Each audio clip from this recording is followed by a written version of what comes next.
नमस्कार. आज जागतिक प्राथमिक आरोग्य दिनानिमित्त समजेल आमचे सर्व सहकारी, आमचे सर्व रोगीला, आमचे सर्व एमआर स्टाफ, आमचे सर्व क्लिनिकल स्टाफ यांचं मी सहर्ष स्वागत करत आहे.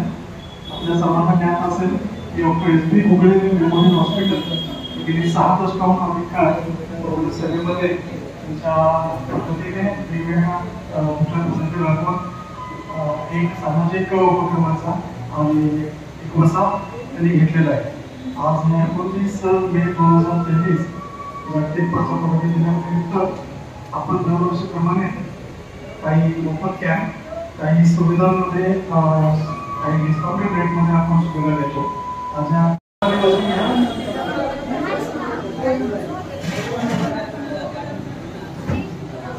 सर्वांनी बसून घ्यायचं.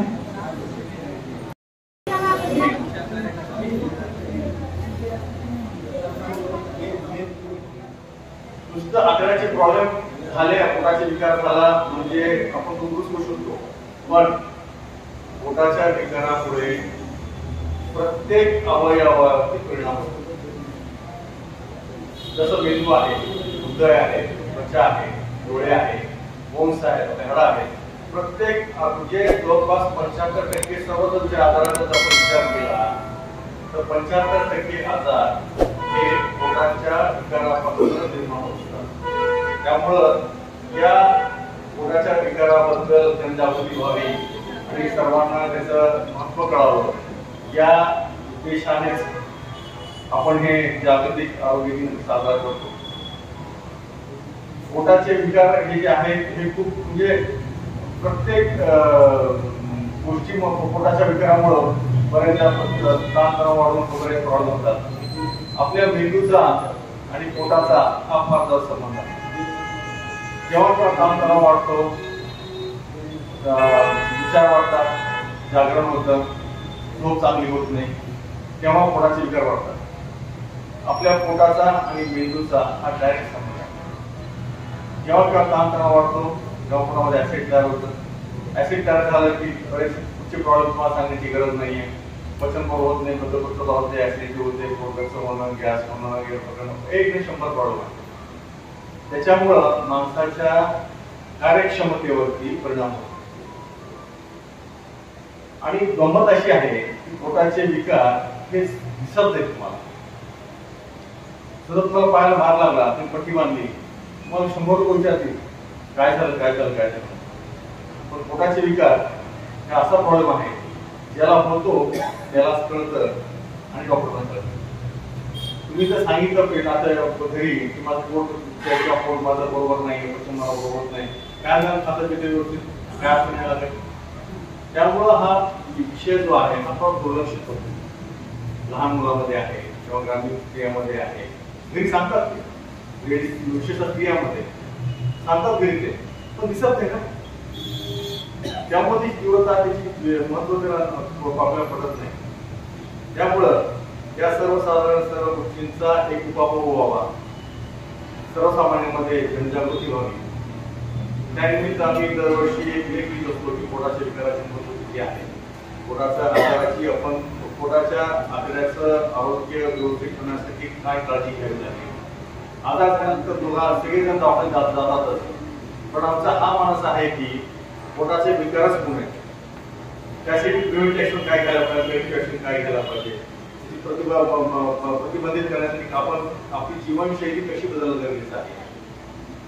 विकार महत्वाचं आहे की जीवनशैली बदलणं. पोटाचे विकार असतील तर आपलं जीवनशैली बदलणं खूप महत्वाचं आहे. आपण दवाखान्यात आलो तरी डॉक्टरांना सुद्धा खूप लिमिटेशन्स आहेत. आपण जर म्हणाल की मला डॉक्टरांनी मला फक्त गोळ्याने बरं करावं हे शक्य नाही. आम्ही सुद्धा म्हणतो की तुम्ही आलात, मला पोटाचे विकार आहे, पण तुम्हाला तुमची पहिलं लाईन ऑफ डिफेन्स जी आहे ते आहे लाईफस्टाईल मॉडिफिकेशन, जीवनशैली बदलणे. त्यानंतरच औषधं काम करतात. तुम्ही किती औषध घेतले आणि तुमचा ताणतणाव कमी नाही झाला किंवा तुमचं जर जीवनशैली नाही बदलली तर पोटाचे विकार बरे होऊ शकत नाही. हा जागतिक पाचक दिन आता सांगितलं साहेबांनी, या अलीकडच्या काळामध्ये आपल्या पिकावरची फवारणी असते, आपल्या भाजीपाल्याची फवारणी असते, वेगवेगळं सारखं विषाचं अन्न आपल्या पोटामध्ये जातं. तर आपण खबरदारी घेतलीच पाहिजे. परंतु ह्याच्या पुढे जाऊन दररोज व्यायाम असेल, फिरणं असेल, आसन असेल. आता डॉक्टर साहेबांनी सांगितलं त्यांच्या प्रस्तावनामध्ये की आज या जागतिक दिनाच्या निमित्तानं ज्याचं पोट चांगलं त्या माणसाचं आरोग्य चांगलं. साधं आपण आपल्या ग्रामीण भाषेमध्ये एकच लक्षात ठेवलं पाहिजे की आपण अपचन होईल एवढं खायचं नाही. एक अर्ध्या भाकरीची भूक शिल्लक ठेवून खायचं. म्हणजे हे सगळं पोट बिघडण्याच्या अगोदर ची तयारी आहे. आणि आता अलीकडच्या काळात तर अनेक रोग निघाले. आता आपले राठी सर आहेत, हार्टचे डॉक्टर आहेत, शुगरचे डॉक्टर आहेत, बीपीचे डॉक्टर आहेत, सगळ्याच रोगाचे डॉक्टर आहेत. तर राठी सरांकडे आपण गेल्याच्या नंतर त्यांनी सांगतात की तुम्ही एकच भाकर खावा, चटकोरच भाकर खावा. म्हणजे अशा पद्धतीनं जोपर्यंत आपली स्वतःची लाईफस्टाईल बदलणार नाही, आपल्या आयुष्याची जगण्याची दिशा बदलणार नाही, तोपर्यंत ही प्रॉब्लेम आपल्याला होत राहणार.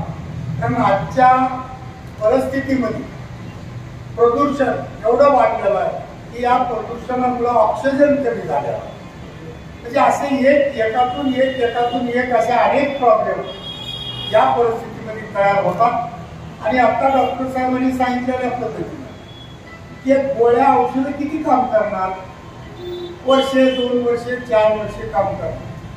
पण तुमच्या शरीरातले जी काही आयोग बंद पडलेले आहेत त्या आयोगाला चालू करण्यासाठीच आपण काय प्रक्रिया केली पाहिजे, काय आपली प्रतिकार शक्ती कशी वाढवली पाहिजे, या सगळ्या गोष्टीवर आपण लक्ष दिलं. आजचा दिवस फार महत्वाचा. संपूर्ण जगाच्या कानाकोपऱ्यामध्ये या पचन संस्थेच्या आजाराच्या बाबतीमध्ये जी डॉक्टर मंडळी काम करतात ती डॉक्टर मंडळी आज आपल्या परिसरातील जनतेमध्ये हे पाचकाच्या बाबतीमध्ये जनजागृती होण्याच्या दृष्टिकोनातून काम करतात. एकंदरीत या प्रश्नाचे पचन संस्थेच्या आजाराचे जे प्रश्न आहेत त्याची व्याप्ती फार मोठी आहे. आणि एकंदरीत तुमच्या कुठल्या साहेबांच्या बोलण्यामधून लक्षात आलं असेल 2 तासामध्ये 350 रुग्णांची नोंदणी होती आहे. यावरून या प्रश्नाची व्याप्ती किती आहे तुम्ही लक्षात घ्या.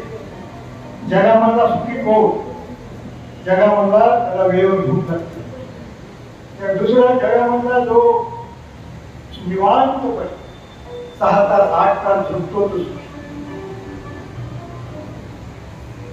म्हणजे खूप झोप आणि त्याला पोटासा एवढी चांगली करते शौचालय ही माणसे जगामध्ये सुखी असतात, आरोग्यदायी असतात. एकंदरीत जर आपल्या एक भारतामध्ये काय लातूरमध्ये काय आरोग्याचा पडता खर्च खूप वाढलाय, पचन संस्थेच्या आजाराचं प्रमाण वाढले.